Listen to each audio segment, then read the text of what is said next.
نے فرمایا ہے کہ اس طرح صفیں بنایا کرو امام کے پیچھے جس طرح فرشتے اللہ کے ہاں صفیں بناتے ہیں، وہ مل کر کھڑے ہوتے ہیں اور پہلی صفوں کو مکمل کرتے ہیں۔ جب پہلی صف مکمل ہو جاتی ہے تو پھر پچھلی صف بنتی ہے۔ یہ طریقہ ہے اسلام کا جمعے کو جماعت کے ساتھ ادا کرنے کے لیے، جماعت کا یہ طریقہ ہے، اور ہر ایک کا قدم دوسرے کے قدم سے، کندھا دوسرے کے کندھے سے ملا ہونا چاہیے۔ درمیان میں لا تدعوا فروجات للشیطان، شیطان کے لیے شگاف درمیان میں مت چھوڑو، رسول اللہ صلی اللہ علیہ وسلم نے فرمایا۔ اور پیارے پیغمبر محمد الرسول اللہ صلی اللہ علیہ وسلم نے فرمایا کہ یہ جو تم اپنی صفوں کو ضرور بھی ضرور سیدھا کرو گے یا اللہ رب العالمین تمہارے دلوں کے درمیان مخالفت ڈال دے گا۔ تو یہ تو جب کہ آن لائن جمعہ میں اگر امام خطبہ دے رہا ہے کسی جگہ پر اور ساری دنیا کے لوگ اپنے اپنے گھروں میں وہ آن لائن اس کی نماز کے ساتھ نماز پڑھ رہے ہیں، تو اس حدیث پر تو عمل ہو ہی نہیں سکتا۔ تو یہ تو رسول اللہ صلی اللہ علیہ وسلم کے اس طریقے کے خلاف ہے، اور جو چیز اللہ کے نبی کے طریقے کے خلاف ہو وہ اس کی اسلام کے اندر گنجائش کیسے ہو جائے گی؟ اور پھر اس طریقے کا یہ حصہ ہے کہ امام ہمیشہ مقتدیوں کے آگے ہوتا ہے اور سارے مقتدی پیچھے ہوتے ہیں، جبکہ آن لائن جماعت میں، جمعے کی جماعت میں آن لائن یہ امام کو، مقتدیوں کو پتہ ہی نہیں ہے امام ان کے آگے ہے، دائیں ہے، بائیں ہے، پیچھے ہے، کہاں پر ہے، اور ہر کوئی بندہ اپنے اپنے گھر میں آن لائن جو ہے نا وہ امام کے ساتھ نماز پڑھ رہا ہے، وہ اس کے آگے ہیں، تو نماز کیسے ہو جائے گی؟ جو امام کے آگے ہوتا ہے اس کی تو نماز ہی نہیں ہوتی۔ تو جماعت کے لیے ضروری ہے کہ امام آگے ہوتا ہے۔ بہت سی احادیث ہیں، رسول اللہ صلی اللہ علیہ وسلم نے فرمایا میں تمہیں اپنی کمر کے پیچھے سے، یہ محمد الرسول اللہ صلی اللہ علیہ وسلم کا معجزہ تھا، نماز کے اندر آپ کو جس طرح آگے نظر آتا تھا پیچھے بھی نظر آتا تھا، میں تمہیں اپنے پیچھے دیکھتا ہوں۔ اس کا مطلب ہے کہ امام آگے ہوتا ہے اور مقتدی پیچھے ہوتے ہیں۔ تو بے شمار اور بھی احادیث ہیں جن سے امام کے آگے ہونے اور مقتدی کے پیچھے ہونے کی صراحت موجود ہے۔ رسول اللہ صلی اللہ علیہ وسلم نے فرمایا 2 بندے ہوں تو مقتدی امام کی دائیں جانب برابر میں کھڑا ہوگا، اور اگر 3 لوگ ہوں جماعت کروانا چاہیں تو امام آگے ہوگا اور 2 بندے اس کے پیچھے صف بنائیں گے۔ یہ اسلام کا مسلمہ طریقہ ہے، جبکہ آن لائن جمعے کے اندر اس طریقے کو نہ تو صف بندی ہو سکتی ہے اور نہ ہی اتم الصف الاول فالاول اور تراسو پر عمل ہو سکتا ہے، اور نہ ہی امام کو آگے اور امام کے پیچھے پر عمل ہو سکتا ہے۔ تو یہ تو رسول اللہ صلی اللہ علیہ وسلم کے طریقے کے صریحاً خلاف ہے۔ جو اللہ کے نبی کے طریقے کے خلاف ہے اس کی اسلام میں کیسے گنجائش ہو جائے گی؟ ایک بات یہ بھی یاد رکھیں کہ رسول مکرم صلی اللہ علیہ وآلہ وسلم کے طریقے سے ہٹ کر عمل کریں گے تو وہ عمل باطل ہو جائے گا۔ قرآن مجید میں اللہ نے کہا ہے یا ایھا الذین آمنوا اطیعوا اللہ واطیعوا الرسول ولا تبطلوا اعمالکم، اللہ کی اور اللہ کے رسول کی اطاعت کرو، اپنے عملوں کو باطل نہ کرو۔ سورہ محمد کی آیت ہے۔ اگر تم نے اللہ کے نبی کے اطاعت سے ہٹ کر عمل کیا تو وہ عمل باطل ہو جائے گا۔ اب امام سے مقتدی آگے ہیں تو ان کی نماز تو ہوگی نہیں، تو وہ تو عمل ہی باطل ہے، کیونکہ یہ رسول اللہ صلی اللہ علیہ وسلم کے طریقے کے خلاف ہے، آپ کی اطاعت کے خلاف ہے، آپ کے حکموں کے خلاف ہے۔ تو وہ عمل کیسے قبول ہو جائے گا؟ جس کو قرآن باطل کہتا ہے اس کو ہم اسلام کے اندر اس کی گنجائش کیسے ہو سکتی ہے؟ ہاں، آن لائن جو چیزیں ممکن ہیں وہ ٹھیک ہے، ہو سکتی ہیں، وہ آج بھی ہو سکتی ہیں۔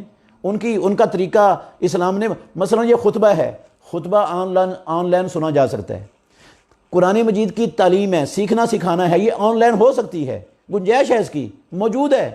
اس کے دلائل بھی مل جائیں گے آپ کو کتاب و سنت سے کہ آن لائن اس کی تبلیغ ہو سکتی ہے، اس کی تعلیم ہو سکتی ہے، اس کو سیکھا سکھایا جا سکتا ہے۔ زکوٰۃ ہے، زکوٰۃ کی عبادت ہے، آن لائن ادا ہو سکتی ہے۔ لیکن یہ جماعت، جمعے کی جماعت، جمعے کو با جماعت آن لائن ادا کرنا، یہ محمد الرسول اللہ صلی اللہ علیہ وسلم کے طریقے کے خلاف ہے، احادیث کے خلاف ہے۔ اس لیے یہ جو ہے نا وہ اللہ رب العالمین کے ہاں قابل قبول نہیں ہوتا۔ آج بعض لوگوں نے آن لائن جماعت کا فتویٰ دے کر جو ہے نا وہ یہ اسلام کے اندر اضافہ کیا ہے۔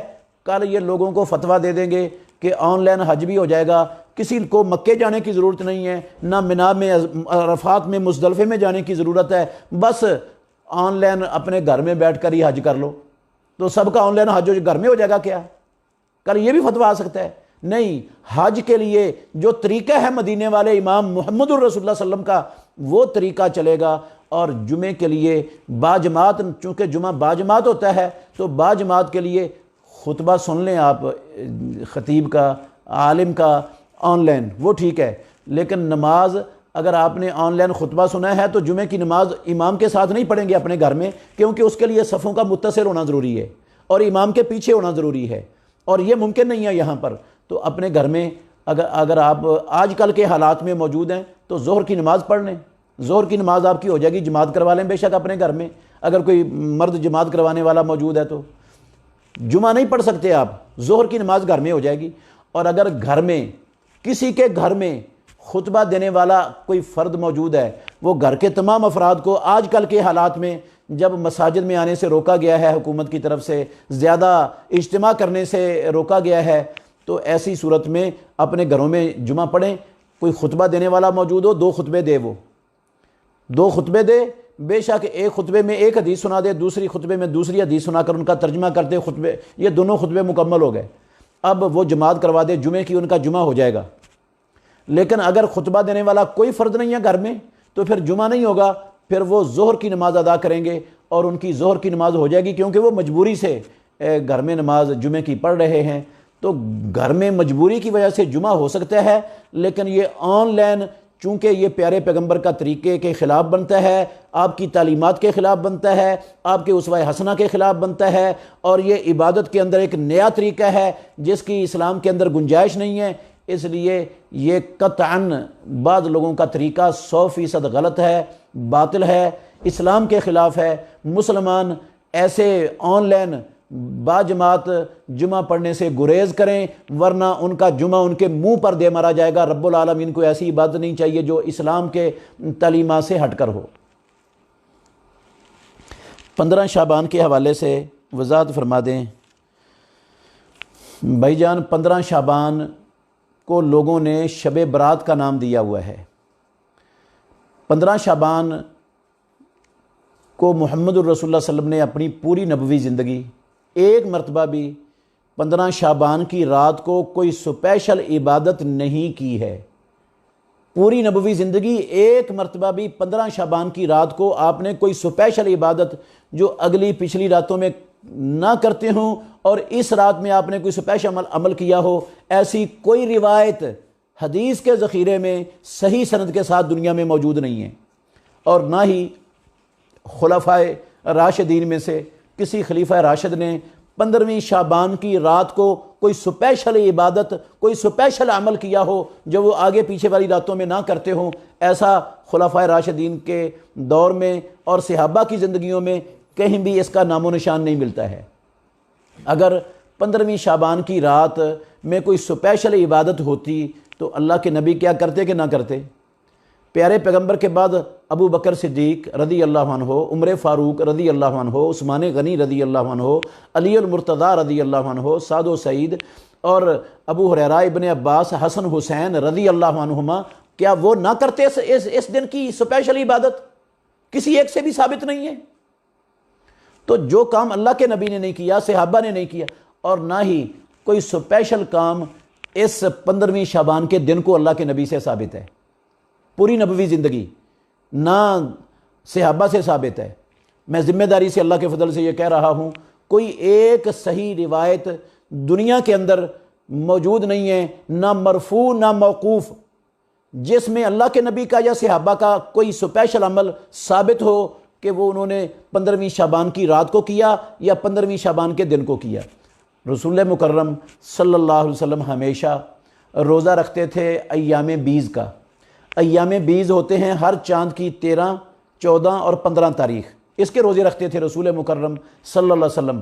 تو ایام بیز کے جو ہمیشہ روزے رکھتا ہے وہ روزہ رکھ لے 15 شعبان کے دن کا۔ باقی رسول اللہ صلی اللہ علیہ وسلم قیام اللیل کرتے تھے، رات کو قیام کرتے تھے، جو تہجد پڑھتے تھے وہ 15 شعبان کی رات کو بھی پڑھ لے، جو جس کا معمول ہے پڑھنا وہ عام معمول کے مطابق کر لے۔ اس کے علاوہ اس رات کو کوئی سپیشل عبادت کرنا، چراغاں کرنا اور سپیشل اہتمام کرنا، یہ بھی دین کے اندر اضافہ ہے جس کی اسلام کے اندر قطعاً گنجائش نہیں ہے۔ لوگ اس کو نیکی اور ثواب سمجھ کر کرتے ہیں۔ جو کام نیکی اور ثواب سمجھ کر کیا جائے اور اس کے کرنے کی کتاب اللہ میں اور سنت رسول اللہ میں دلیل نہ ہو، وہ کام بدعت کہلاتا ہے۔ تو ایسا کوئی بھی عمل وہ بدعت بن جائے گا۔ کچھ لوگوں نے موضوع اور انتہائی ضعیف روایات کو بنیاد بنا کر اس رات کو شب برات بنایا ہوا ہے اور وہ سمجھتے ہیں کہ اس رات کے اندر تقدیریں لکھی جاتی ہیں، مرنے اور جینے کے فیصلے ہوتے ہیں اور رزق لکھا جاتا ہے، یہ سارا کچھ ہی بے بنیاد ہے۔ جو تقدیریں لکھی جاتی ہیں سالانہ وہ لیلۃ القدر کی رات میں ہوتی ہے، اور لیلۃ القدر کی رات شعبان کے مہینے میں نہیں آتی، وہ لیلۃ القدر رمضان المبارک کے مہینے میں، رمضان کے آخری عشرے میں آتی ہے۔ آخری عشرے کی طاق راتوں میں سے کوئی رات ہوتی ہے لیلۃ القدر کی رات، جس میں اللہ رب العالمین نے قرآن مجید نازل کیا تھا، وہ ہے لیلۃ القدر، وہ ہے تقدیروں والی رات، جس میں سالانہ تقدیروں کے فیصلے اللہ رب العالمین فرشتوں سے لکھواتے ہیں اور لکھے جاتے ہیں۔ کسی کے جینے مرنے کا فیصلہ لکھا جاتا ہے، روزیاں تقسیم کا فیصلہ لکھا جاتا ہے، وہ لیلۃ القدر کی رات میں ہوتی ہے۔ اور لیلۃ القدر کی رات 15 شعبان کی رات کو نہیں کہتے، وہ لیلۃ القدر کی رات وہ ہے جس میں اللہ نے قرآن اتارا ہے، انا انزلناہ فی لیلۃ القدر وما ادراک ما لیلۃ القدر لیلۃ القدر خیر من الف شہر۔ تو وہ رمضان المبارک کے مہینے میں ہے، کیونکہ قرآن میں اللہ نے کہا انا انزلناہ فی لیلۃ مبارکۃ، ہم نے قرآن کو بابرکت رات میں اتارا ہے، انا کنا منذرین۔ تو یہ لیلہ مبارکہ فیہا یفرق کل امر حکیم، یہ اس سے مراد یہ لیلۃ القدر ہے جس میں قرآن اترا، اور قرآن رمضان کے مہینے میں اترا، جس طرح اللہ نے فرمایا شہر رمضان الذی انزل فیہ القرآن۔ تو یہ 15 شعبان کی کو شب برات کے نام سے جشن منانا، اس کی رات کی کوئی سپیشل عبادت کرنا اور اس کے دن کا سپیشل روزہ رکھنا، یہ دین کے اندر اضافہ ہے جس کی اسلام کے اندر گنجائش نہیں ہے۔ ایک شخص نے زکوٰۃ نکالی ہے، کچھ لوگوں میں تقسیم کر دی، لیکن کچھ لوگ کہہ رہے ہیں کہ میں اگلے سال وقت سے پہلے زکوٰۃ ادا کر سکتا ہوں۔ کچھ لوگ رہتے ہیں کہ میں اگلے سال وقت سے پہلے زکوٰۃ ادا کر سکتا ہوں۔ بھئی اختلاف ہے اہل علم کا۔ جمہور علماء وہ تو کہتے ہیں کہ وقت سے پہلے بندہ زکوٰۃ ادا کر سکتا ہے، فرض ہوتی ہے، مثال کے طور پر آپ نے زکوٰۃ ادا کرنی ہے رمضان میں۔ اب لوگوں کو ضرورت ہے اس وقت، ان حالات میں لوگ تنگ دست ہیں، بے روزگار ہو کر گھر میں بیٹھے ہوئے ہیں، ان کے گھر میں کھانے پینے کے لیے کچھ نہیں ہے، تو آپ انتظار مت کریں رمضان المبارک کے آنے کا، آپ پہلے زکوٰۃ بعض علماء کے قول اور ان کے فتوے اور جمہور علماء کی رائے کے مطابق آپ زکوٰۃ کی نیت سے وہ پیسے خرچ کر دیں، تو انشاءاللہ الرحمن آپ کی ان علماء کے قول کے مطابق، فتوے کے مطابق زکوٰۃ ادا ہو جائے گی۔ اور بعض علماء کی یہ بھی رائے ہے، وہ کہتے ہیں کہ جس طرح وقت سے پہلے نماز پڑھیں گے تو نماز ادا نہیں ہوتی، ایسے ہی وقت سے پہلے زکوٰۃ ادا کرنے سے زکوٰۃ ادا نہیں ہوتی۔ امام ابن حزم رحمۃ اللہ علیہ کا اور دوسرے بعض اہل علم کا یہ موقف ہے، اختلاف ہے اس میں۔ جو جواز کا فتویٰ دیتے ہیں، میرے علم کے مطابق میں نے بڑا ڈھونڈا ہے، مجھے کوئی پکی اور سکے بند کوئی مضبوط دلیل نہیں ملی ہے ان کے رسول اللہ صلی اللہ علیہ وسلم کے عمل سے یا صحابہ رضوان اللہ علیہ مجمعین کے عمل سے کہ انہوں نے پہلے ادا کی ہو، اللہ کے نبی کے سامنے ادا ہوئی ہو، یا پیارے پیغمبر نے پہلے ادا کرنے کی رہنمائی کی ہو یا ترغیب دی ہو یا اجازت دی ہو، مجھے کوئی ایسی دلیل نہیں ملی۔ عبداللہ بن عباس بن عبد المطلب رضی اللہ عنہما کے بارے میں معروف ہے کہ ان سے زکوٰۃ لینے والا عامل زکوٰۃ لینے کے لیے گیا تو انہوں نے زکوٰۃ نہیں دی، اس نے آ کر رسول اللہ صلی اللہ علیہ وسلم کو شکایت کی، تو آپ نے فرمایا تم نے کیوں زکوٰۃ مانگی؟ ان کے تو 2 سال کے میرے ذمے ہیں۔ ابو داؤد میں بھی ہے، ترمذی میں بھی ہے، لیکن اس کی سندیں ضعیف ہیں۔ تو صحیح بخاری میں بھی تعلیقاً یہ اثر امام بخاری رحمۃ اللہ علیہ نے ذکر کیا ہے، اس میں یہ نہیں ہے کہ انہوں نے 2 سال کی ایڈوانس زکوٰۃ دے دی ہوئی ہے، اس میں یہ ہے کہ وہ میرے ذمے ہیں، تم نے ان سے کیوں پوچھا ہے؟ تو رسول اللہ صلی اللہ علیہ وسلم کے وہ چچا محترم تھے، آپ نے وہ اپنے ذمے ان کی زکوٰۃ لی ہوئی ہے۔ بعض لوگ کہتے ہیں کہ حضرت عباس رضی اللہ عنہ سے ایڈوانس رسول اللہ صلی اللہ علیہ وسلم نے قرضہ لیا ہوا تھا تو وہ زکوٰۃ میں جو ہے نا وہ کاٹنے کا کہہ دیا، لیکن یہ سارے خیالات ہیں لوگوں کے۔ تو دلیل بہرحال مجھے اس کی نہیں ملی ہے۔ علماء جمہور کا قول یہی ہے کہ پہلے زکوٰۃ ادا کرنے سے زکوٰۃ ادا ہو جاتی ہے۔ اگر سجدہ سہو رہ جائے تو کیا دوبارہ نماز پڑھیں گے؟ نہیں بھائی جان، اگر سجدہ سہو رہ گیا ہے، بھول گئے ہیں، آپ نے سجدہ سہو کرنا تھا تو سلام پھیر دیا ہے، سلام پھیرنے کے بعد آپ کو یاد آیا کہ میرا سجدہ سہو رہ گیا ہے، آپ فوری طور پر اسی حالت میں 2 سجدے کر کر پھر سلام پھیر دیں، آپ کا سجدہ سہو ادا ہو جائے گا، آپ کو دوبارہ نماز لوٹانے کی ضرورت بالکل نہیں ہے۔ کیا جنازے میں صف طاق ہونی چاہیے؟ نہیں بھائی، یہ کوئی ضروری نہیں ہے۔ صفوں کا طاق ہونا یہ رسول مکرم صلی اللہ علیہ وسلم کی کسی صحیح حدیث سے ثابت نہیں ہے کہ آپ نے صفوں کے طاق کرنے کا حکم دیا ہو یا صفوں کے طاق کرنے کی ترغیب بھی دی ہو، ایسا نہیں ہے۔ طاق ہو جائیں یا جیسی مرضی ہو جائیں، یہ کوئی مسئلہ نہیں ہے اسلام کا اس کو طاق کرنے کا۔ کیا وقت کے حکمران کو غیر شرعی کام غیر شرعی کام نہ روکنے پر برا بھلا کہا جا سکتا ہے؟ نہیں بھائی، بالکل بھی نہیں کہا جا سکتا، بالکل بھی نہیں کہا جا سکتا۔ اگر وہ غیر شرعی کام کو نہیں روکتا تو اس کے لیے دعا کر سکتے ہیں آپ، یا اللہ اس کو ہدایت نصیب فرمائے، یا اللہ اس کو توفیق دے، یہ ان برائیوں کو ختم کرے، ان نافرمانیوں کو روکے، ان خرابیوں کو دور کرے، یہ آپ اس کے لیے دعا کر سکتے ہیں، اس کو نصیحت کر سکتے ہیں، اس کو اللہ سے ڈرا سکتے ہیں، جا کر اس کے پاس اس کے لیے دعا کریں، لوگوں سے اس کے لیے دعا کروائیں کہ اللہ اس کے لیے دعا کرو، اللہ اس کو توفیق دے۔ اس کو برا بھلا کہنے سے اپنا نامہ اعمال آپ خراب کریں گے، اس کا کچھ نہیں بگڑے گا، بلکہ نقصان ہوگا، امت کا نقصان ہوگا، ملک کا نقصان ہوگا، قوم کا، آپ کا کچھ نہیں جائے گا، آپ اپنا نامہ اعمال سیاہ کریں گے۔ تو اس لیے یہ درست نہیں ہے طریقہ، سلف کا طریقہ نہیں ہے یہ کہ وہ ان کی غلطیوں پر جو ہے نا ان کو برا بھلا کہیں، ان کو گالیاں دیں، بلکہ ان کی اصلاح کرنی چاہیے یا ان کے لیے دعا کرنی چاہیے، جو اصلاح کا اسلامی طریقہ ہے اس کو اپناتے ہوئے۔ کہ ان حالات میں اذان میں صلو فی رحال کہنا درست ہے؟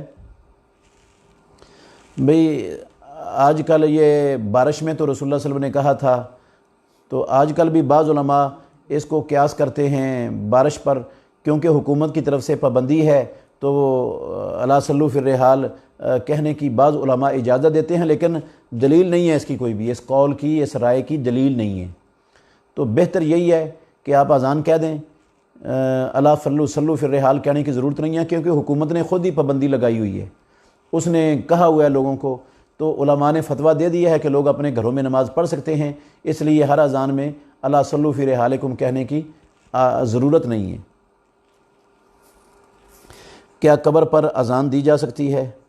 نہیں بھائی، اذان بے شک اچھا عمل ہے، لیکن امام الانبیاء محمد الرسول اللہ صلی اللہ علیہ وسلم سے قبر پر اذان کہنا ثابت نہیں ہے، اور جہاں اللہ کے نبی نے اذان نہیں کہی وہاں ہم اذان کہیں گے تو یہ دین کے اندر اضافہ ہو جائے گا۔ دیکھیں، اگر اذان کا قبر میں فائدہ ہوتا، قبر پر اذان کہنے کا میت کو فائدہ ہوتا، تو کیا رسول اللہ صلی اللہ علیہ وسلم کے زمانے میں لوگ فوت نہیں ہوئے؟ کیا ان کی قبریں نہیں بنی؟ کیا آپ قبروں پر تشریف نہیں لائے ان کی قبروں پر ان کے دفنانے کے وقت؟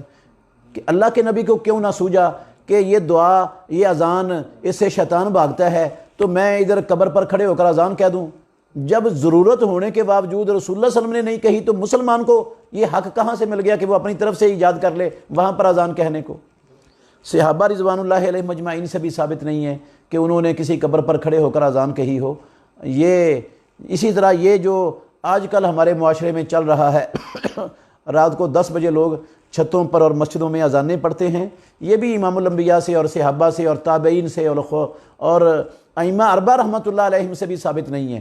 دن میں 5 مرتبہ اذانیں ہوتی ہیں نا، پورے ملک کے اندر گونجتی ہیں۔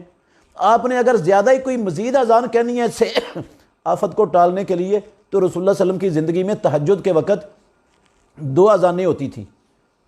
ایک اذان حضرت عبداللہ بن ام مکتوم کہتے تھے اور ایک اذان حضرت بلال رضی اللہ عنہ کہتے تھے۔ اگر زیادہ ہی آپ کو اذان کہنے کا شوق ہے تو وہ کہیں، اس کی طرف تو توجہ نہیں ہے۔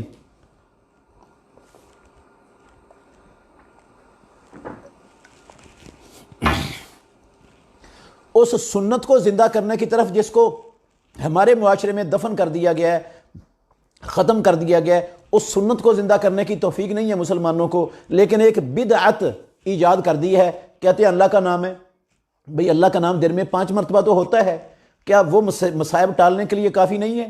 اگر مزید کہنا چاہتے ہو تو تہجد کی کہا کرو، وہ اللہ کے نبی سے ثابت ہے، اور جو اللہ کے نبی نے نہیں کہی وہ کام، جو صحابہ نے نہیں کیا وہ کام نیکی سمجھ کر، ثواب سمجھ کر کرنا، وہ اسلام کے اندر اس کی گنجائش نہیں ہے، یہ بدعت کے زمرے میں آتا ہے۔ اس بدعت سے لوگوں کو معافی مانگنی چاہیے، توبہ کرنی چاہیے اور سنت کی طرف لوٹنا چاہیے، اور اللہ رب العالمین کے غضب کو، ناراضگی کو دعوت نہیں دینی چاہیے یہ بدعات کو ایجاد کر کر کے اور پھیلا پھیلا کر مسلمانوں میں۔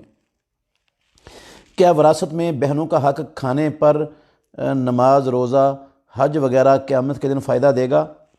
بھئی جس نے بہنوں کا حق کھایا یا کسی بھی مسلمان کا حق کھایا ناجائز، نا حق، قیامت کے دن اس کو اس کا بڑا سنگین حساب دینا پڑے گا، اور معاملہ بہت زیادہ سخت ہو جائے گا، بڑا سخت ہو جائے گا، کیونکہ وہاں پر ہر حق والے کو اس کا حق دلوایا جائے گا۔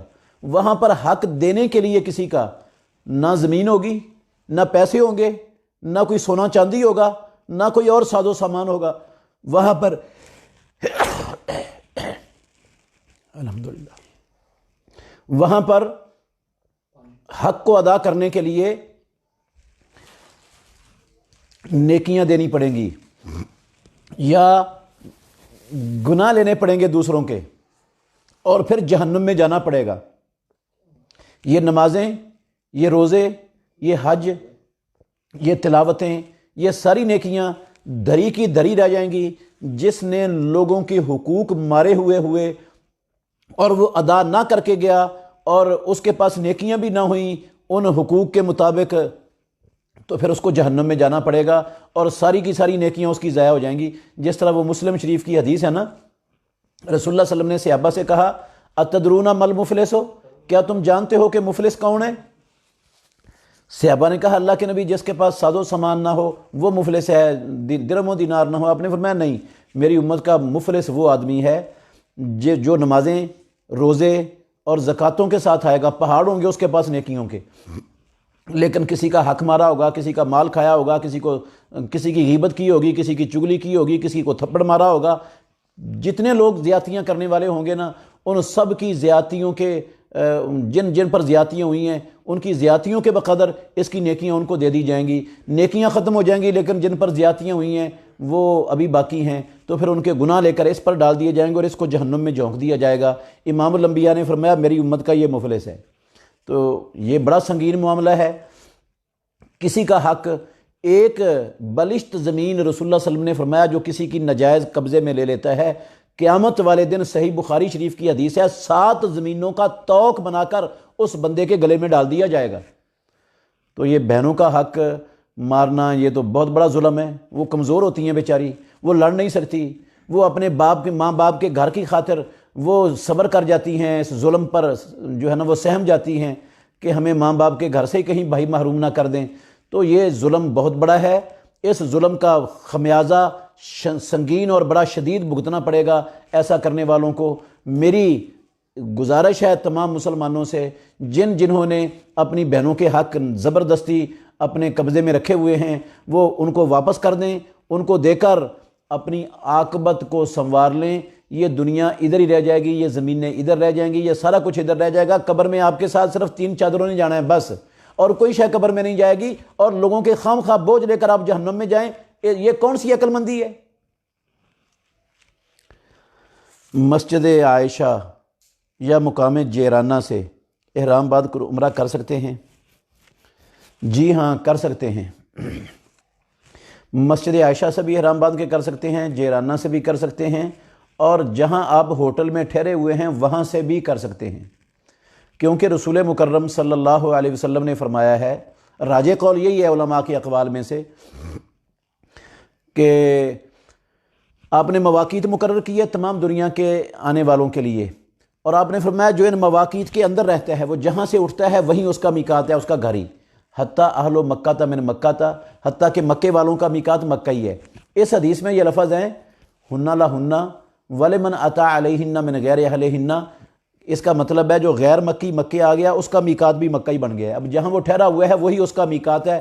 اپنے ہوٹل سے بھی احرام باندھ کے وہ عمرہ کرنا چاہے دوبارہ تو کر سکتا ہے، مسجد عائشہ جانا چاہے جا سکتا ہے، جیرانہ جانا چاہے جا سکتا ہے، کوئی پابندی نہیں ہے اس کے لیے، اور دوبارہ عمرہ کرنے پر بھی کوئی پابندی نہیں ہے۔ رسول اللہ صلی اللہ علیہ وسلم کی احادیث سے ایک سفر میں جو ہے نا وہ یہ قید لگانے کی، ایک سفر میں ایک عمرہ ہی ہو سکتا ہے، ایسا کوئی قید اللہ کے نبی کی فرامین کے اندر موجود نہیں ہے۔ تو یہ ہے رسول اللہ صلی اللہ علیہ وسلم کا فرمان، ایک عمرہ دوسرے عمرے تک درمیان والے گناہوں کا کفارہ بن جاتا ہے۔ اور آپ نے فرمایا تابعوا بین الحج والعمرۃ، حج عمرے پیدل پہ کیا کرو، ادیم الحج والعمرۃ، حج عمرے ہمیشہ کرتے رہا کرو۔ تو یہ حکم ہے رسول اللہ صلی اللہ علیہ وسلم کے، بار بار عمرے ہو سکتے ہیں، بار بار آپ جتنے مرضی عمرے کریں ایک سفر میں، کتاب و سنت میں ایک سفر میں زیادہ عمرے کرنے سے کہیں روکا نہیں گیا، اور جہاں آپ ٹھہرے ہوئے ہیں پہلے عمرے کے بعد وہی آپ کا میقات ہے، وہیں سے بھی احرام باندھ کر عمرہ ہو سکتا ہے۔ قصر کتنے فاصلے پر کرنی چاہیے؟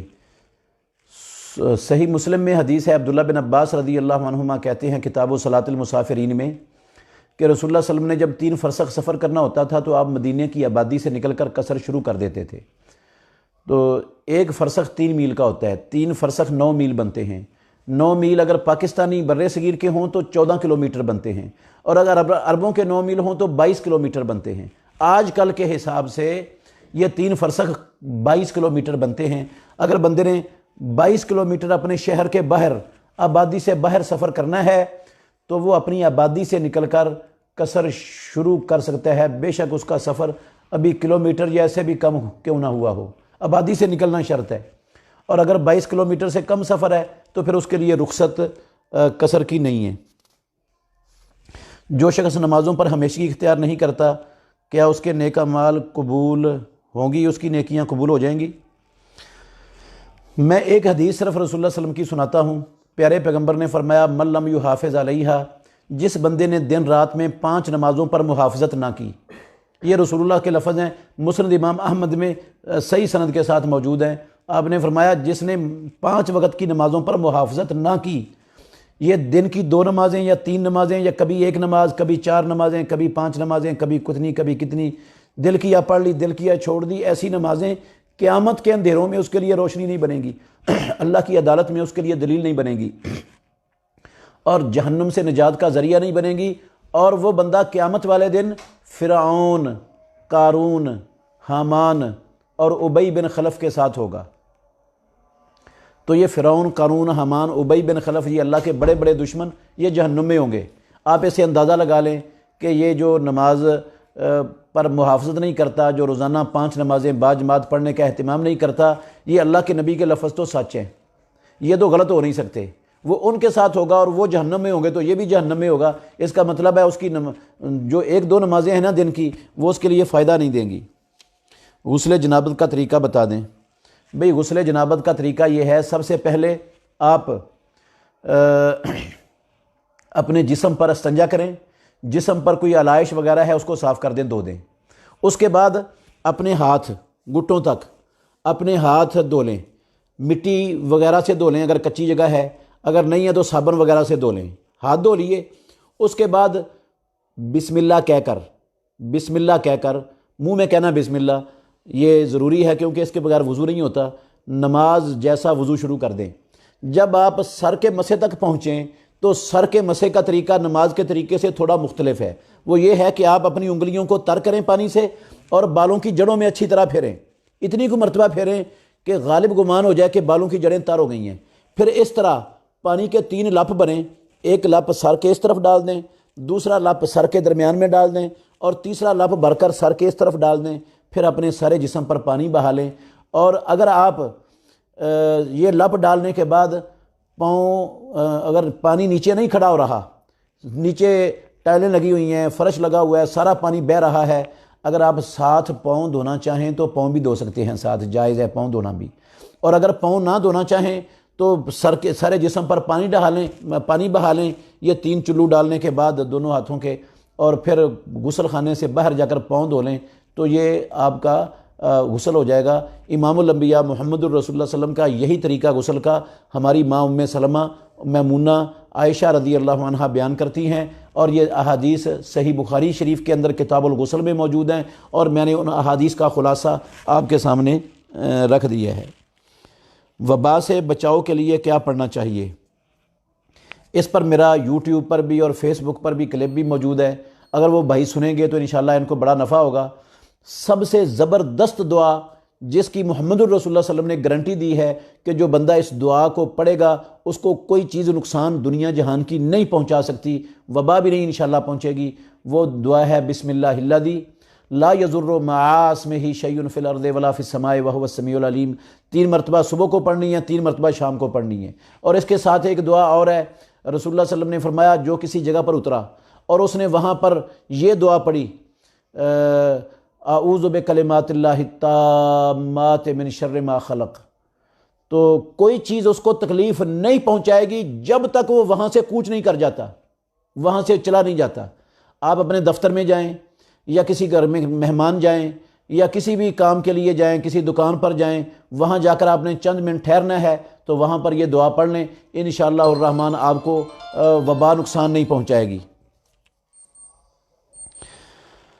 جو 1 لاکھ کے مال پر زکوٰۃ ادا کرنی پڑے گی، جی ہاں، بہتر یہی ہے کہ اگر 1 لاکھ کے اوپر سال گزر گیا ہے تو آپ اس پر زکوٰۃ ادا کریں، بہتر ہے یہ، کیونکہ جو ہے نا یہ پیسے یہ بذات خود کوئی جنس نہیں ہے، یہ سونے اور چاندی کی رسیدیں ہیں، اور چاندی کا جو رسول اللہ صلی اللہ علیہ وسلم نے نصاب مقرر کیا ہے وہ ہے 200 درہم، اور 200 درہم کا جو صحیح اور تحقیقی وزن ہے وہ تقریباً 40 تولے بنتا ہے، اور 40 تولے چاندی کی قیمت کوئی 40,000 کے ارد گرد میں بنتی ہے آج کل، 35-40 ہزار کے درمیان میں۔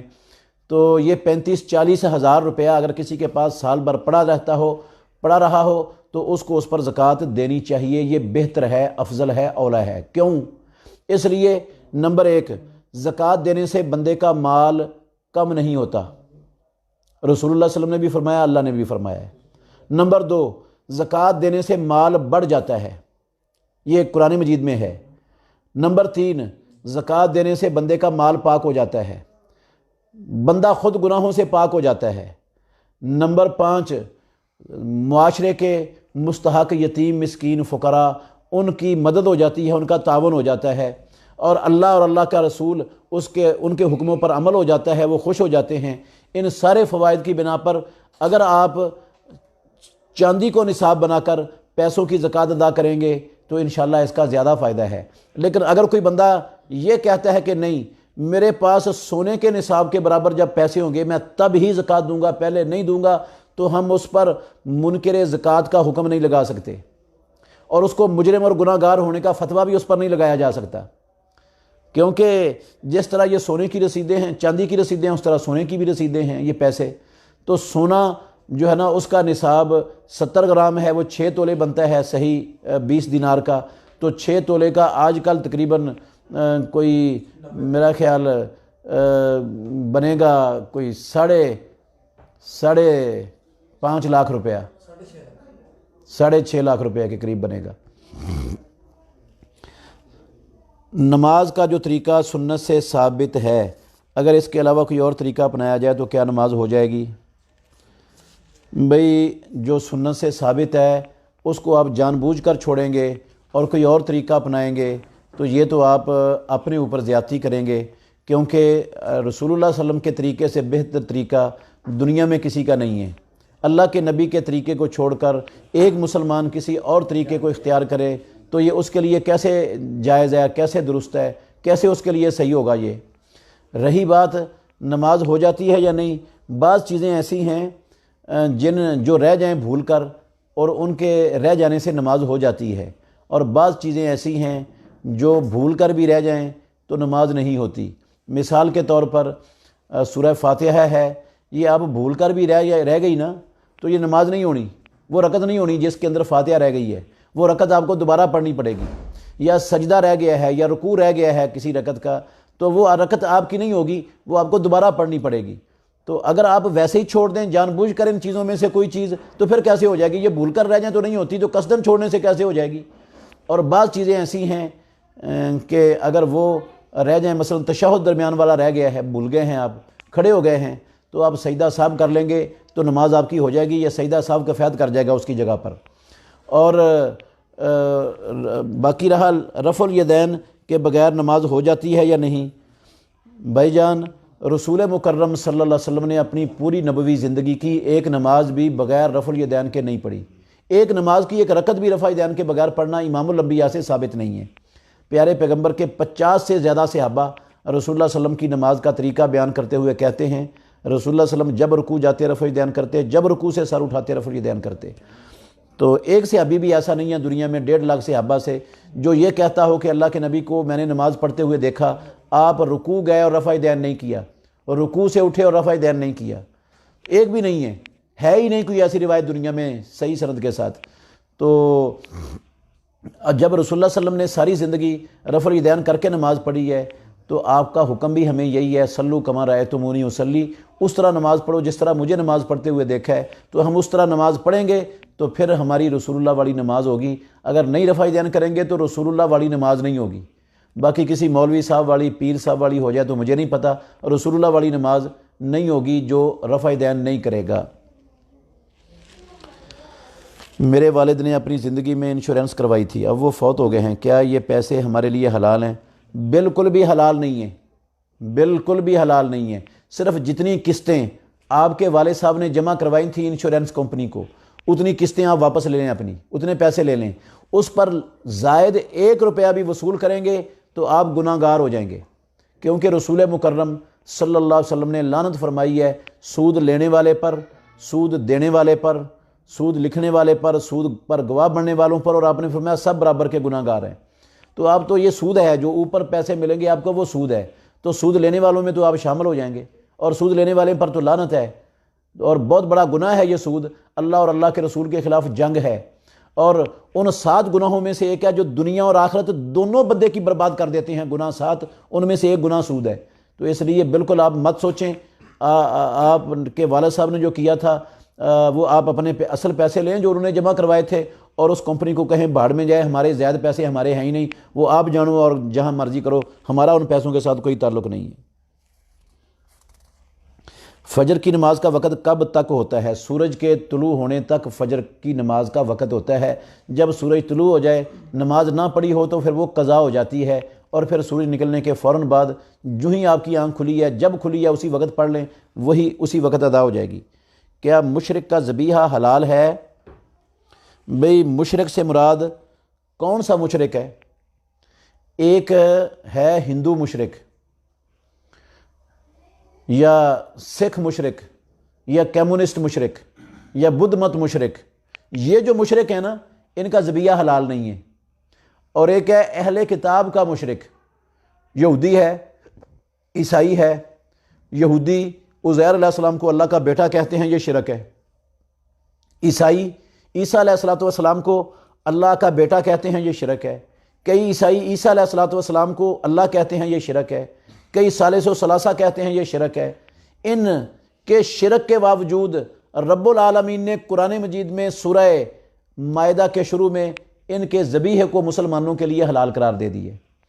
اللہ نے فرمایا وَطَعَامُ الَّذِينَ أُوتُوا الْكِتَابَ حِلٌّ لَكُمْ، اہل کتاب کا ذبیحہ جو انہوں نے بسم اللہ اللہ اکبر پڑھ کر ذبح کیا ہے وہ تمہارے لیے حلال ہے۔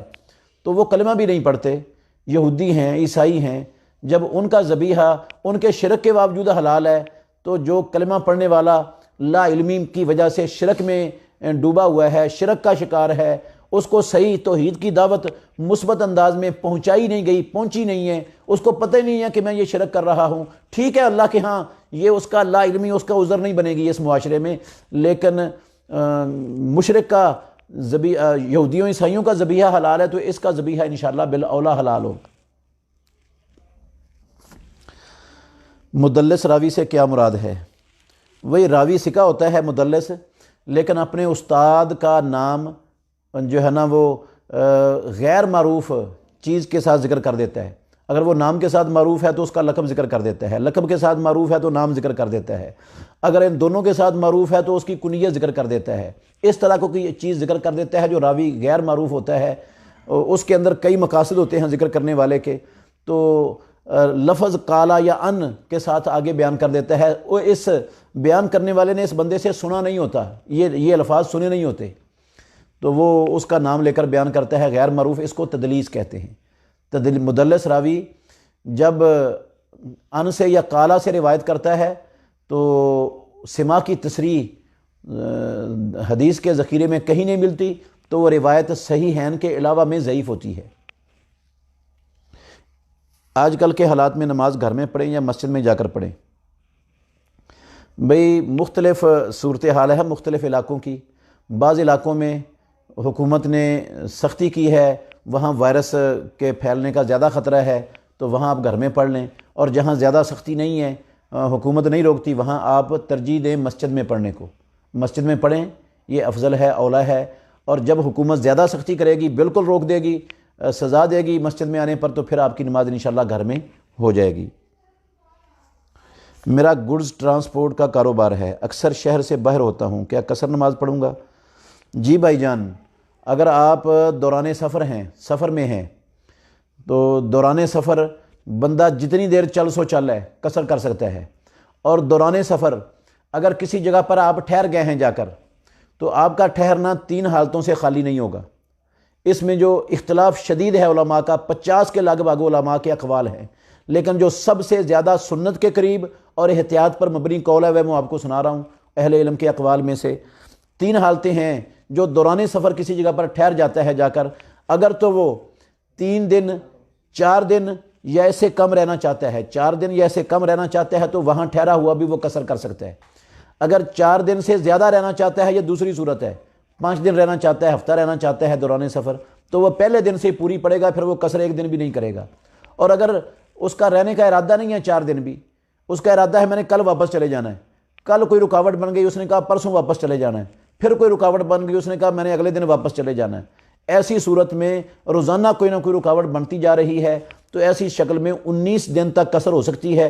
19 دن کے بعد ایسا شخص بھی وہ پوری نماز پڑھے گا. یہ ہے جو راجح ترین، احوط ترین اور سنت کے قریب ترین قول اہل علم کے بے شمار اقوال میں سے، اس شخص کے حوالے سے جو دوران سفر کسی جگہ پر ٹھہرتا ہے. اور جو چل ہے وہ ساری زندگی چل ہے، جس طرح ڈرائیور ہوتے ہیں ٹرکوں کے کہ وہ سارا دن بھی اور رات بھی چل ہیں، وہ ساری زندگی قصر کر سکتے ہیں دوران سفر. جب گھر میں ہوں گے تو وہ پوری پڑیں گے وہاں پر. دونوں ہاتھوں سے سلام لینا کیسا ہے؟ بھئی دونوں ہاتھوں سے سلام لینا یہ ثابت نہیں ہے، نہ طریقہ رسول اللہ صلی اللہ علیہ وسلم کا ہے، نہ صحابہ کا ہے. مصافحہ، حدیث میں مصافحے کا ذکر آیا ہے. مصافحہ ایک ہاتھ کی ہتھیلی دوسرے بندے کی ہاتھ کی ہتھیلی سے لگانے کو عربی ڈکشنری کے اندر، عربی گرامر میں مصافحہ کہتے ہیں. تو یہ مصافحے جو زائد ہیں، ہر بندہ دوسرا ہاتھ دوسرے بندے کی پشت پر لگاتا ہے، اس کی دلیل کتاب اللہ میں اور سنت رسول اللہ میں موجود نہیں ہے. اس لیے ہمیں مصافحے پر ہی اکتفا کرنا چاہیے. اموال منقولہ کا کیا مطلب ہے؟ نیز اسلام میں اس کی کیا حیثیت ہے؟ بھئی اموال منقولہ غیر منقولہ ہوتے ہیں، جو زمینیں ہیں، جائیدادیں ہیں، دکان اور مکانات ہیں، یہ غیر منقولہ ہے. اموال منقولہ ہوتے ہیں یہ سونا چاندی ہے، ساز و سامان ہے، گھر کا بستر ہیں، کپڑے ہیں، یہ اور سارا ساز و سامان جو ایک جگہ سے آپ دوسری جگہ پر منتقل کر سکتے ہیں، ان کو کہتے ہیں یہ مال منقولہ. اور جو منقول نقل نہیں ہو سکتا، ایک جگہ سے دوسری جگہ پر نہیں لے جایا جا سکتا، یہ مکان، دکانیں، جگیریں، جائیدادیں، پلاٹ وغیرہ، یہ اس کو کہتے ہیں غیر منقولہ. اسلام نجی ملکیت رکھنے کے حوالے سے کیا احکام دیتا ہے؟ جی بھائی جان، اسلام نجی ملکیت کا ہر شخص کو پورا حق دیتا ہے. ہر بندہ جو وہ کماتا ہے، جو اس کو اس کے والدین سے ملتا ہے، اور جو اس کو کہیں سے تحفہ ملتا ہے، وہ سارے کے سارے کا وہ خود مالک ہے. وہ اپنا حلال جگہوں میں جہاں چاہے اپنے مال کا تصرف کر سکتا ہے. اسلام اس کو مکمل طور پر اپنے مال کے اندر، نجی مال کے اندر مکمل تصرف کا حق دیتا ہے، بے شرط ہے کہ وہ غلط جگہ پر، حرام جگہ پر استعمال نہ کرے، کیونکہ اس کا حساب دینا پڑے گا. باقی حلال جگہ پر جیسے چاہے سارے کا سارا اللہ کی راہ میں دینا چاہے تو دے سکتا ہے، جس طرح صدیق اکبر رضی اللہ عنہ نے دیا تھا رسول اللہ صلی اللہ علیہ وسلم کو. جمعہ کی کتنی اذانیں دینی چاہیے؟ جمعہ کی مسجد میں تو ایک ہی اذان ہوتی ہے، تھی رسول اللہ صلی اللہ علیہ وسلم کے زمانے میں اور خلفائے راشدین کے دور میں. حضرت عثمان بن عفان نے مدینے کی آبادی وسیع ہونے کی وجہ سے اور مسجد کی اذان دوسری جگہ پر نہ پہنچنے کی وجہ سے دور تک بازار میں ایک اذان کا اضافہ کروایا تھا. مسجد میں 2 اذانیں حضرت عثمان رضی اللہ عنہ کی سنت بھی نہیں ہے. کیا حکومت کے سود کے کاموں کا اثر ہماری زندگی پر بھی پڑتا ہے؟ بالکل پڑتا ہے، ہماری زندگی پر بھی پڑتا ہے. حکومت کے سود کا اثر ہماری زندگی پر پڑتا ہے، کیونکہ اللہ نے فرمایا یمحق اللہ الربا ویربی الصدقات. اللہ رب العالمین سود کو مٹاتا ہے اور صدقات کو بڑھاتا ہے. اور قرآن میں اللہ نے کہا وما اتیتم من ربا لیربو فی اموال الناس فلا یربو عند اللہ وما اتیتم من زکاۃ تریدون وجہ اللہ فاولئک هم المضعفون۔ تو یہ اثر واقعتاً پڑتا ہے، عوام پر بھی پڑتا ہے، ساری قوم پر پڑتا ہے۔ تو قوم کو اچھے انداز سے، حکمت سے، حکومت سے مطالبہ کرنا چاہیے، تقاضا کرنا چاہیے، بار بار جو ہے نا وہ اپنے نمائندوں کے ذریعے ہر ایک کو اس کے لیے اپنا کردار ادا کرنا چاہیے۔ سارے لوگ کہہ دیں، حکومت کے جتنے نمائندے ہیں، جتنے ممبرز ہیں قومی اسمبلی کے اور صوبائی اسمبلیوں کے، جب ہر مسلمان کھڑا ہو جائے گا ان کے سامنے کہ اگر آپ نے سود کو ختم نہ کروایا تو ہم اگلی مرتبہ آپ کو ووٹ نہیں دیں گے، صاف ہمارا اعلان ہے۔ ٹھیک ہے، ہم توڑ پھوڑ کے قائل نہیں ہیں، مسلمانوں کی املاک کو نقصان پہنچانا حرام ہے، اسلام اس کی اجازت نہیں دیتا، ہڑتالوں کی نہیں دیتا، لیکن ہم آپ کو ووٹ نہیں دیں گے۔ جب آپ یقین دلا دیں گے نا ان کو کہ ہم آپ کو ووٹ نہیں دیں گے آئندہ اگر آپ نے یہ ختم نہ کیا، تو پھر وہ اپنا کردار ادا کریں گے۔ اگر اگر سودی کاروبار چلا رہے ہیں نا، تو اس میں عوام الناس کا بھی قصور ہے، عوام الناس بھی اس کے اندر شریک ہیں، وہ بھی ملوث ہیں، وہ بھی ان سے مخلص ہو کر سود کے ختم کرنے کا تقاضا کر ہی نہیں رہے۔ کیا نبی کریم صلی اللہ علیہ وسلم پر جادو ہوا تھا؟ کچھ لوگ کہتے ہیں کہ یہ حدیث ضعیف ہے۔ بھئی جو لوگ کہتے ہیں یہ حدیث ضعیف ہے، ان کو اس حدیث کا ضعف بیان کرنا چاہیے نا، کوئی ضعف کی وجہ بھی بیان کریں۔ یہ حدیث صحیح بخاری شریف کی حدیث ہے، اور صحیح بخاری کی تمام مسند احادیث پر ساری دنیا کے مسلمانوں کا اجماع ہے کہ اس کے اندر ایک حدیث بھی مسند حدیث ضعیف نہیں ہے۔ امام بخاری رحمۃ اللہ علیہ کے اساتذہ کا دور، امام بخاری رحمۃ اللہ علیہ کے ہم عصروں کا دور، امام بخاری کے شاگردوں کا دور، یہ تینوں ادوار کے تمام محدثین، ایک بندہ بھی ایسا نہیں تھا جو ان مسند احادیث میں سے ایک حدیث کو ضعیف قرار دیتا ہو۔ سارے کے سارے متفق تھے کہ یہ صحیح احادیث ہیں، اور آج تک ساری امت متفق ہے۔ قرآن مجید کے بعد دنیا میں رب کی زمین پر سب سے صحیح کتاب اگر کوئی ہے تو وہ صحیح بخاری شریف ہے، اور صحیح بخاری کی مسند احادیث کو ضعیف کہنے والا یہ شاذ انسان ہے، اسلام کا منکر حدیث ہے، اسلام کا منکر ہے۔ ایسے لوگوں کا اسلام سے ناطہ نہیں ہے کوئی بھی۔ کیا ایسا کہنا ٹھیک ہے کہ میرا فلاں کام ہو گیا ہے تو میں اللہ کی راہ میں اتنے پیسے دوں گا؟ بھئی یہ اچھی بات تو نہیں ہے، لیکن اگر ایسی نظر مان لی ہے اور وہ کام ہو گیا ہے تو پھر پوری کرنی فرض ہو جائے گی، اتنے پیسے آپ کو دینے پڑیں گے اللہ کی راہ میں۔ صحیح بخاری میں حدیث ہے، رسول اللہ صلی اللہ علیہ وسلم نے فرمایا کہ النظر معصیت، نظر یہ نظر ماننی ہے، منت ماننی، یہ معصیت ہے۔ معصیت کہتے ہیں گناہ کو، نافرمانی کو۔ اللہ بخیل کے ذریعے اس نظر کے ساتھ چیزیں نکلواتا ہے۔ تو اگر کسی نے اچھائی کی، نیکی کی نیت مانی ہے تو وہ نیکی کرنا اس بندے پر فرض ہے، اگر اس کی نظر پوری ہو گئی ہے تو۔ اگر برائی کی نظر مانی ہے تو پھر توڑنا فرض ہے، اس نظر کو وہ پوری نہیں کی جائے گی۔ میری دکان ایسی جگہ پر ہے جہاں مسجد قریب نہیں، کیا میں دکان میں فرض نماز ادا کر سکتا ہوں؟ دکان میں ڈبوں پر کارٹون بھی بنے ہوتے ہیں۔ بھائی جان اگر مسجد قریب نہیں ہے اور آپ کے پاس مسجد میں جانا بھی ممکن نہیں ہے اذان سن کر، کیونکہ دور اتنی ہے کہ آپ نہیں پہنچ سکتے وہاں پر اذان سننے کے بعد، تو ایسی صورت میں آپ کی نماز انشاءاللہ ہو جائے گی دکان میں۔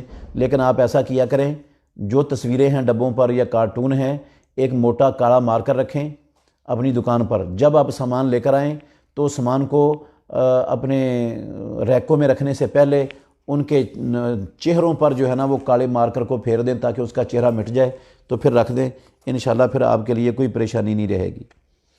تمام کبیرہ گناہوں کے بارے میں بتا دیں۔ بھئی کبیرے گناہ بے شمار ہیں جن پر جہنم کی وعید آئی ہے، کتاب و سنت میں سخت سزا کی وعید سنائی ہے رسول اللہ صلی اللہ علیہ وسلم نے، وہ کبائر ہیں۔ امام ذہبی رحمۃ اللہ علیہ کی یہ کتاب ہے الکبائر، اس میں انہوں نے کافی سارے کبیرے گناہ اور ان کے دلائل جمع کیے ہیں کہ یہ سارے گناہ کبیرے ہیں۔ آپ کتاب الکبائر امام ذہبی رحمۃ اللہ علیہ کی ڈھونڈ لیں اور اس میں دیکھ لیں کون کون سے کبیرے گناہ ہیں سارے۔ واٹس ایپ پر جو ایموجی سینڈ کیے جاتے ہیں وہ سینڈ کرنا کیسا ہے؟ بھئی نہیں ٹھیک، یہ درست نہیں ہے۔ یہ بھی ایک جو ہے نا وہ کارٹون کی شکل ہوتی ہے، کارٹون ہی ہوتا ہے، تو ان جیسے کارٹونوں کو استعمال کرنا، سینڈ کرنا یہ درست نہیں ہے۔ یہ تصویروں کو پھیلانے کے زمرے میں، کارٹونوں کو پھیلانے کے زمرے میں ہی آتا ہے۔ اگر کسی آدمی کی بیوی اس کی اجازت کے بغیر گھر کی کوئی ضروری سامان لے لے تو کیا اس میں عورت گناہ گار ہوگی؟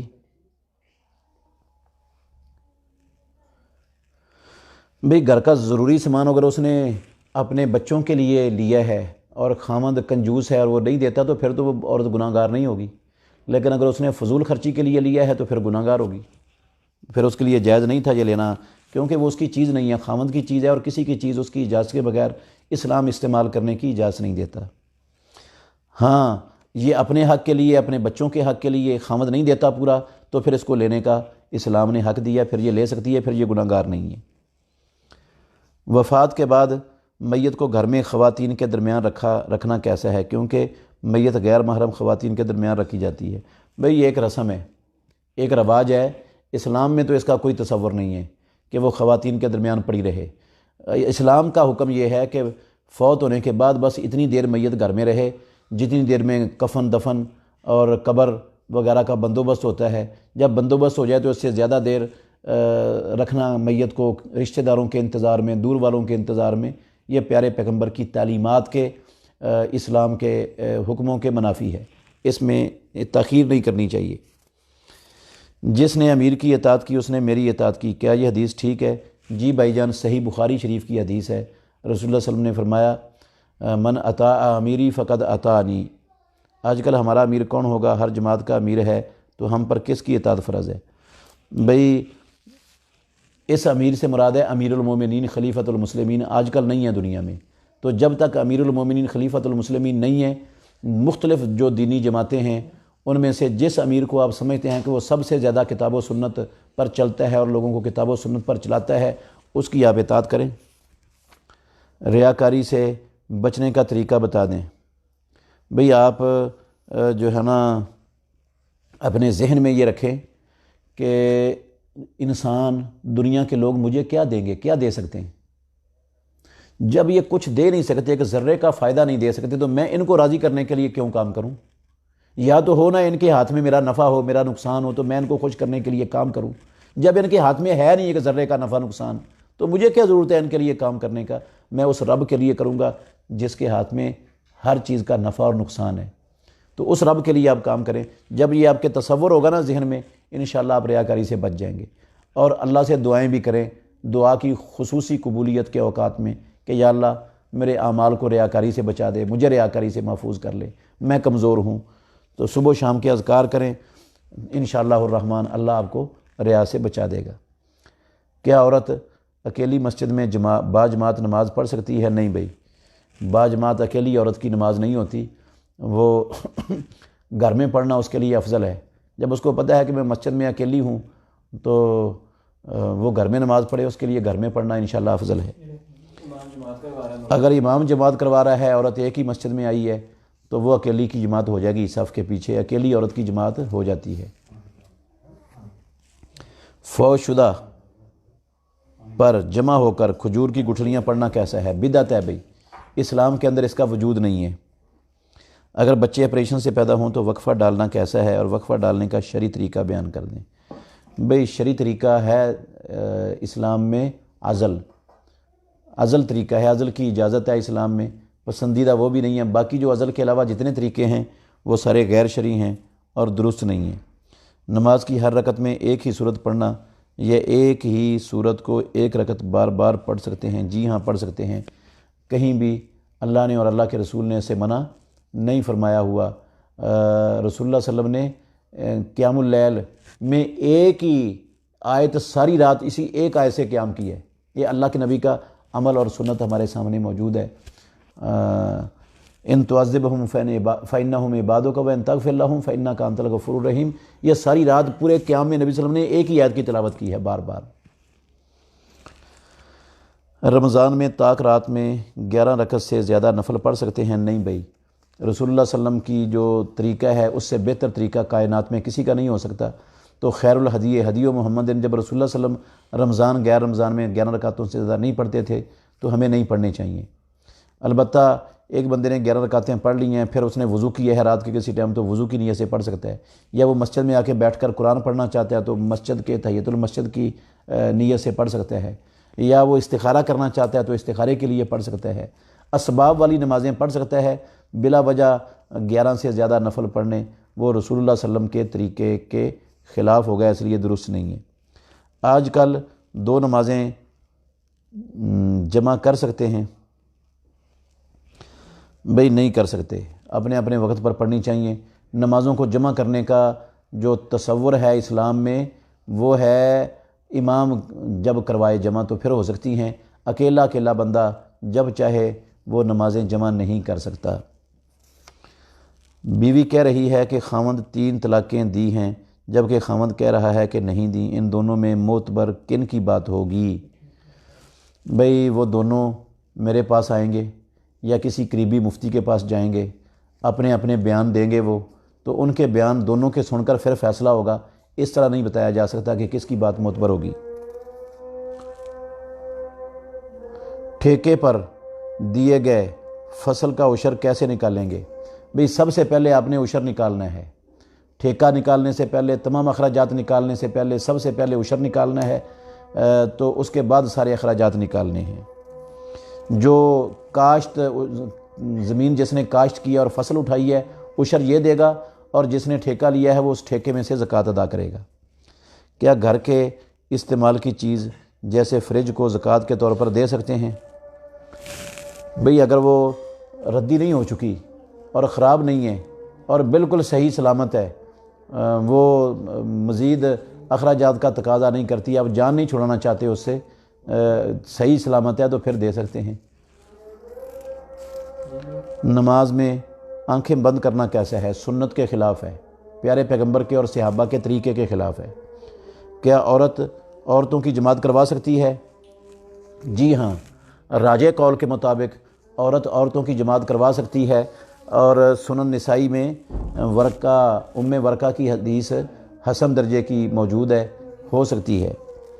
ڈیجیٹل کرنسی جیسا کہ بٹ کوائن وغیرہ میں پیسہ لگانا کیسا ہے؟ بھئی پیسہ لگانا تو ٹھیک نہیں ہے، البتہ ڈیجیٹل کرنسی اگر آپ کے ہاتھ میں آ گئی ہے تو فوری طور پر جس طرح یہ پرائز بانڈ آ جاتے ہیں ان کو آگے استعمال کر لیں، اس طرح کوئی ایسی چیز ہے تو اس کو آگے استعمال کریں۔ ان کے اندر پیسہ لگا کے منافع کمانا، یہ کاروبار کے طور پر اس کو اپنانا، یہ سود ہے اور حرام ہے، اسلام کے اندر اس کی گنجائش نہیں ہے۔ حاملہ عورت کے لیے رمضان کے روزوں کا کیا حکم ہے؟ اگر اس کو رمضان کے روزے اس کو یا اس کے بچے کو تکلیف دیتے ہیں تو اس کو چھوڑنے کی اجازت ہے، بعد میں وہ قضائی دے دے گی۔ سردیوں کے اندر روزہ رکھنا اس کے لیے مشکل نہیں ہوگا، اور سارے روزے اکٹھے رکھنا ضروری نہیں ہوتے قضا کے، ہفتے میں 2 روزے رکھ لے، اس طرح جو ہے نا وہ پورے روزے سردیوں میں پورے کر سکتی ہے۔ حضرت امیر معاویہ رضی اللہ عنہ کے بارے میں ایک عام مسلمان کا کیا عقیدہ ہونا چاہیے؟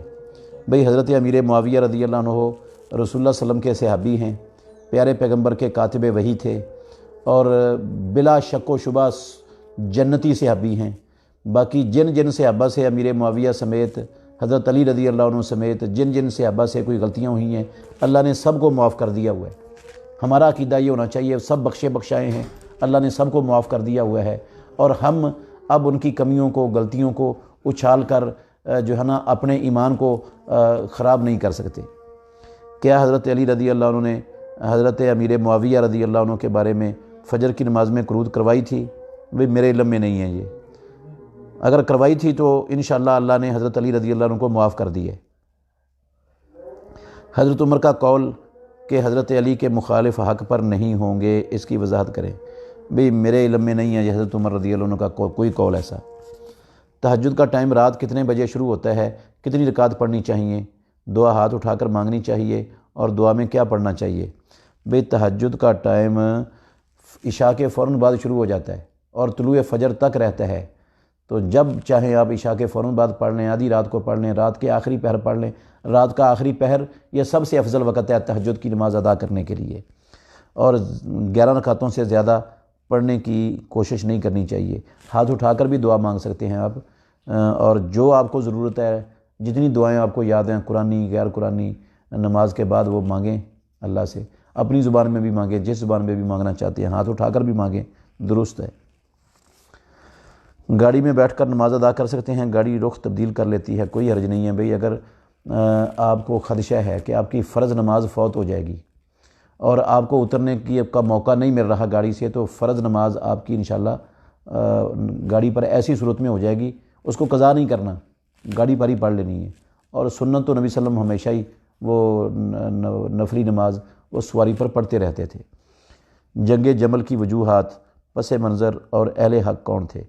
بھئی سارے ہی حق پر تھے، اجتہادی غلطی ہوئی ہے۔ جو اجتہادی غلطی ہوتی ہے کسی کی، اس کو اجتہادی غلطی والے کو باطل پر نہیں کہا جاتا۔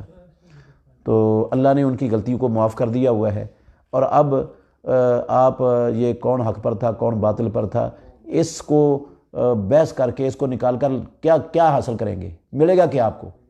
وہ تو بخش دیے گئے، وہ تو سارے جنت میں چلے گئے، ان کی تو اللہ نے ساری غلطیاں معاف کر دی ہیں۔ آپ کیا نکالنا چاہتے ہیں؟ اپنے ایمان کا بیڑا غرق کریں گے، اپنے ایمان کا۔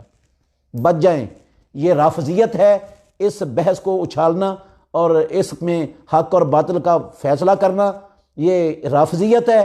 اہل سنت والجماعت کو یہ زیب نہیں دیتی۔ کیا نبی مکرم صلی اللہ علیہ وسلم نے کبھی وطر چھوڑا ہے؟ کیا وطر پڑھنا ضروری ہے؟ بے وطر چھوڑا ہے نبی صلی اللہ علیہ وسلم نے۔ صحیح مسلم میں حضرت جابر رضی اللہ عنہ کی حدیث ہے، کتاب المناسک میں لمبی حدیث۔ رسول اللہ صلی اللہ علیہ وسلم نے مزدلفہ میں آ کر 3 مغرب کی اور 2 عشاء کی رکعتیں پڑھی اور سو گئے، اور پھر اٹھ کر فجر کی نماز پڑھی، وطر پڑھا ہی نہیں، نہ پڑھا نہ اس کی قضائی دی رسول اللہ صلی اللہ علیہ وسلم نے۔ یہ دلیل ہے کہ ضروری نہیں ہے۔ اور نبی صلی اللہ علیہ وسلم کبھی وطر چھوڑا ہے، یہ ہے چھوڑنے کی دلیل۔ وطر کی قضائی کیسے دیں گے؟ بھئی اگر فجر کی اذان ہو چکی ہے تو آپ وطر کو وطر کی شکل میں ہی پڑھیں گے۔ اگر قضائی دینا چاہتے ہیں تو ٹائم تو ختم ہو گیا، اب قضائی ہوگی، لیکن اگر آپ سورج نکلنے کے بعد پڑھنا چاہتے ہیں تو پھر اس کے ساتھ ایک اور رکعت ملا کر اس کو جفت بنا لیں گے، پھر طاق نہیں پڑھیں گے۔ نماز کے وقت جوتا کس طرف ہو تو نماز نہیں ہوتی؟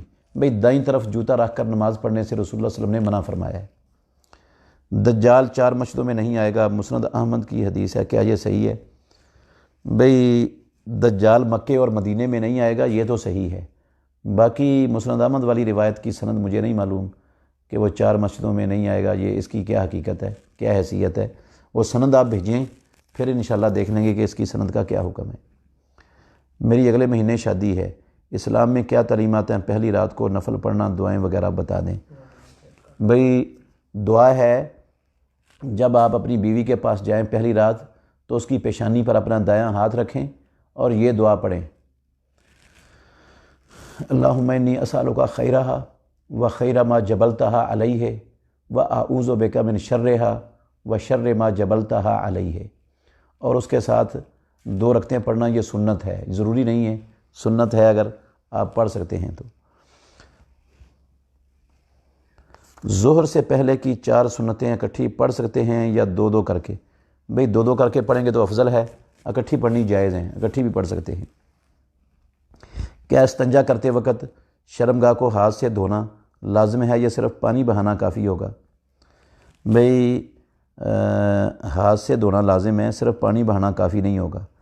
اگر آپ نے قضائے حاجت کی ہے تو پھر وہ صرف پانی بہانے سے آپ کا وجود صاف نہیں ہوگا، آپ کو جو ہے نا وہ دھونا پڑے گا ہاتھ سے۔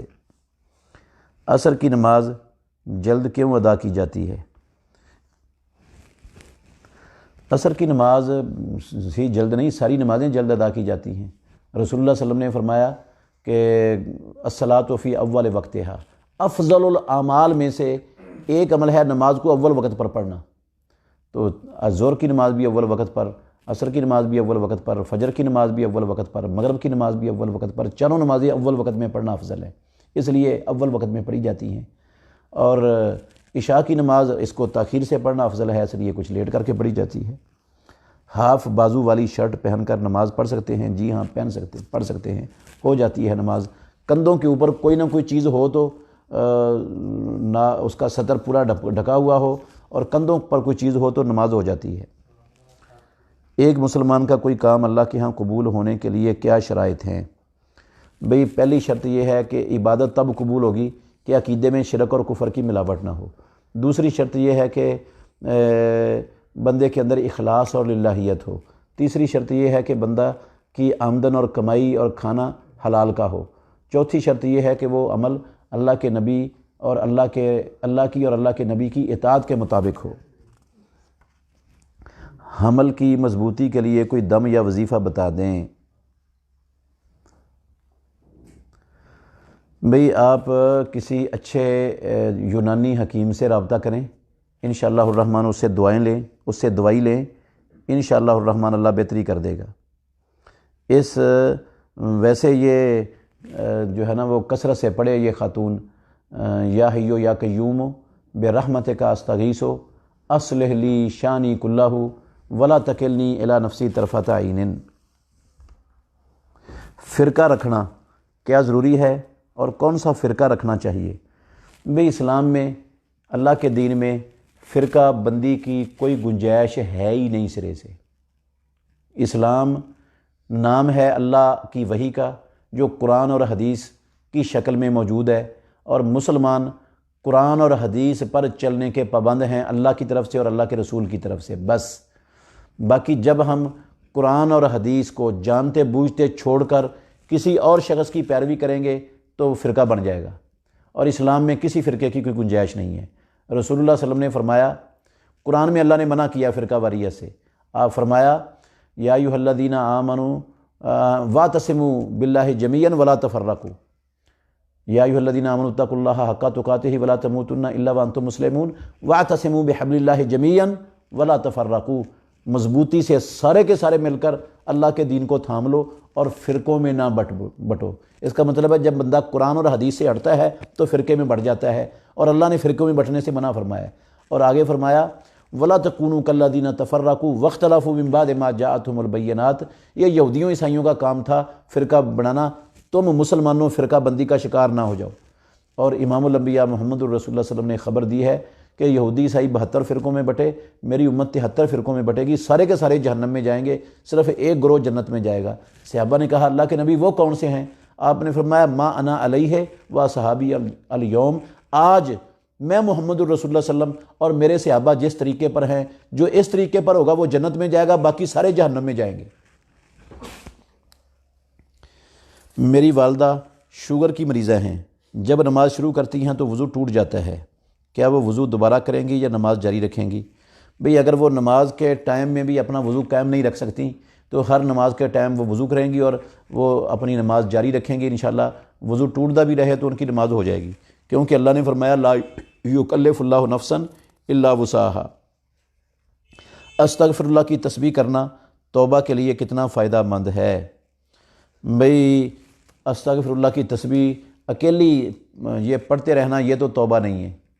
جو گناہ آپ سے ہوئے ہیں ان گناہوں کو یاد کریں، ان کا اعتراف کریں، ان پر پشیمان ہوں، اور اللہ سے وعدہ کریں کہ یا اللہ ہو گئے ہیں گناہ، ایک مرتبہ معاف کر دے، دوبارہ نہیں کروں گا۔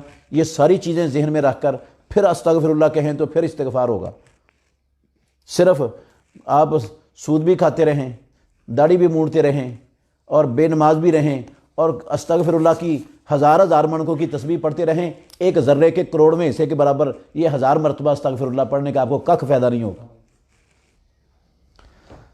قبر پر 2 ہاتھ مٹی ڈالنا، 2 ہاتھ بھی 3 لپ مٹی ڈالنا یہ سنت سے ثابت ہے، ڈالنی چاہیے۔ کیا بریلوی مسلک کی مسجد میں نماز پڑھنا ٹھیک ہے؟ بھئی ٹھیک ہے، وہ بھی مسجد ہے، اللہ کا گھر ہے، نماز پڑھنا ٹھیک ہے۔ باقی جس امام کے عقیدے میں شرک ہے اس شرک والے امام کے پیچھے نماز نہ پڑھیں۔ جب امام رکوع سے اٹھے تو مقتدی کو کیا کہنا چاہیے؟ بھئی مقتدی کو بھی سمع اللہ لمن حمدہ کہنا چاہیے، امام کو بھی سمع اللہ لمن حمدہ کہنا چاہیے۔ امام بھی باقی پڑھے گا سارا ربنا ولک الحمد حمدا کثیرا طیبا مبارکا فیہ، مقتدی بھی یہ سارا پڑھے گا۔ کیا نماز میں ثنا سبحانک اللہم اور رب جعلنی پڑھنا ثابت ہے؟ جی بالکل آپ پڑھ سکتے ہیں، ثنا سبحانک اللہم پڑھنا حسن درجے کی حدیث ہے، پڑھی جا سکتی ہے، یہ دعائے استفتاح کے طور پر، اور رب جعلنی مقیم الصلاۃ یہ آخر میں پڑھی جا سکتی ہے، لیکن ایک دعا پڑھنی ضروری ہے آخر میں، وہ ہے اللہم انی اعوذ بک من عذاب القبر و اعوذ بک من عذاب جہنم و اعوذ بک من فتنۃ المسیح الدجال و اعوذ بک من فتنۃ المحیا والممات اللہم انی اعوذ بک من المأثم والمغرم۔ اس دعا کے پڑھنے کا آخری تشہد میں حکم دیا ہے رسول اللہ صلی اللہ علیہ وسلم نے، یہ فرض ہے۔ اور اس کے علاوہ باقی یہ دعا بھی اور جتنی دعائیں آپ کو آتی ہیں قرآن کی حدیث کی وہ ساری آپ پڑھ سکتے ہیں، کوئی رکاوٹ نہیں ہے۔ جو بندہ ابھی